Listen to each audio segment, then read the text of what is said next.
Entonces, la otra enseñanza, me parece, para los procesos de transformación que viene de América del Sur, a mi modo de ver, es que las grandes metas, por ejemplo, la que tú planteabas, ya no es posible discutirlas sin programas concretos de acción.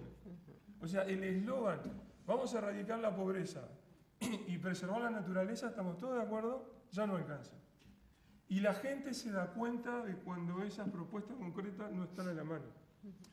Y los gobiernos de izquierda lo han padecido, y de alguna manera, yo miro de afuera y digo atrevido. El gobierno de Zapatero y lo que ha pasado con la socialdemocracia alemana es un ejemplo, tal vez, de una buena intención de cambio y que después naufragó por la falta de instrumentos concretos de gestión para ese cambio. Y terminaron tomando la gestión que venía de antes y no hay ninguna diferencia con lo que venía de antes. Y ese es un problema, por ejemplo, ahora con el gobierno, fue un problema con el gobierno Lula y es un problema aún más grave con la administración de Dilma Rousseff. Dicho esto, avancemos un poquito más. Hay una dimensión que yo veo en la literatura que he leído, no la tuya, Carlos, o sea, te volvés a salvar. El decrecimiento tiene esta apelación verde, pero no encuentro en buena parte de la literatura que se produce en el norte cuál es el papel de la naturaleza ahí. Es una apelación verde específicamente muy urbana. Vamos a emitir menos dióxido de carbono, vamos a arrojar menos basura en los depósitos municipales, pero ¿qué hacer con la naturaleza como categoría plural? ¿Qué hacer con las áreas silvestres? ¿Qué hacer con nuestra fauna, con nuestra flora? Se desvanece y es muy débil. Y ahí aparece una de las cosas que yo creo que están las diferencias con el buen vivir. El buen vivir tiene una apelación muy distinta y muy fuerte de la vinculación con la naturaleza. Y es además otra de las razones por las cuales una estrategia de crecimiento, aún en los términos que tú la planteás, tengo mis dudas de cómo podría ser transferida al sur, porque en el caso de los países del sur persisten amplias zonas en esos países que son áreas silvestres. ¿Qué vamos a hacer con ellas? ¿Cómo se van a preservar, no preservar? ¿Vamos a hacer solo una estrategia convencional de parques nacionales? ¿Va a haber algún tipo de uso? ¿No va a haber usos? Etcétera. Dando un paso más, y siguiendo con esta idea del buen vivir, el buen vivir tiene una fuerte apelación a un cambio ético sustancial. El buen vivir, en casi todas sus manifestaciones, más allá de la pluralidad que hay en varias de sus corrientes, son apuestas biocéntricas. Ahí es donde se da la mano con el ecofeminismo. Son apuestas biocéntricas.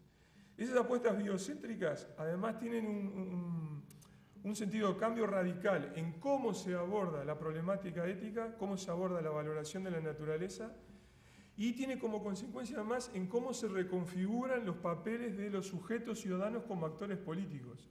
En buena parte de las discusiones del buen vivir, las comunidades que participan en esa dinámica son comunidades ampliadas en el sentido que la naturaleza tiene derechos propios, tal cual fueran personas.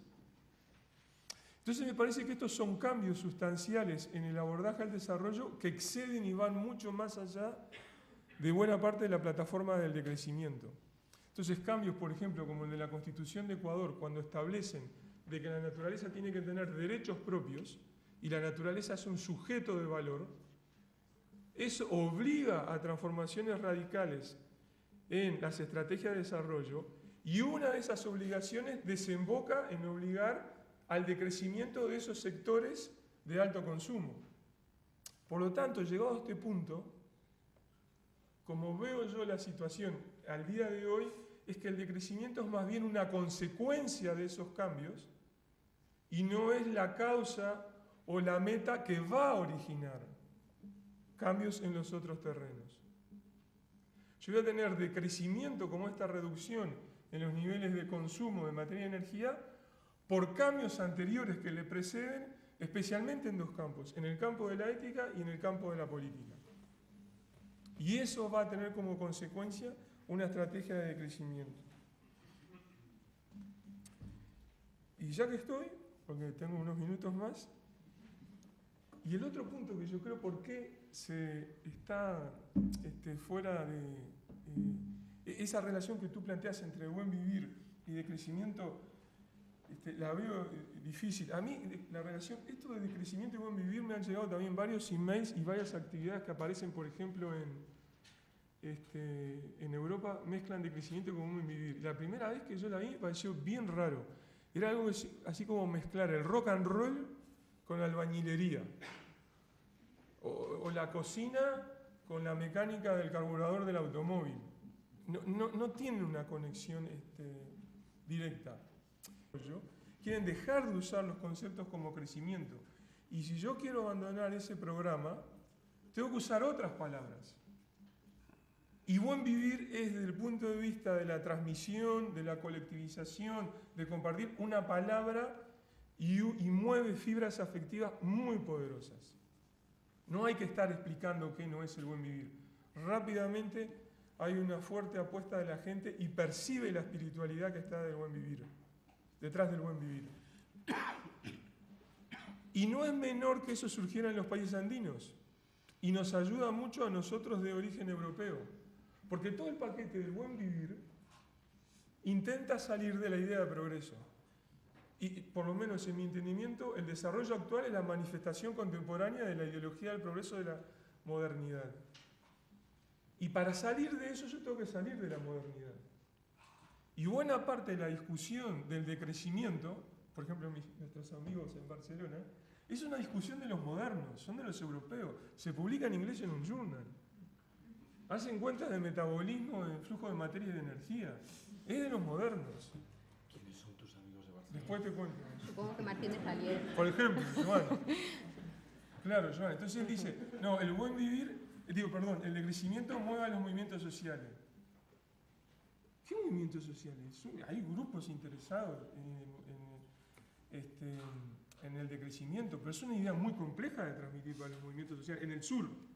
Entonces él hace una apelación a lo del sur, y yo tengo mis serias dudas, yo nunca la vi por lo menos, nunca lo vi.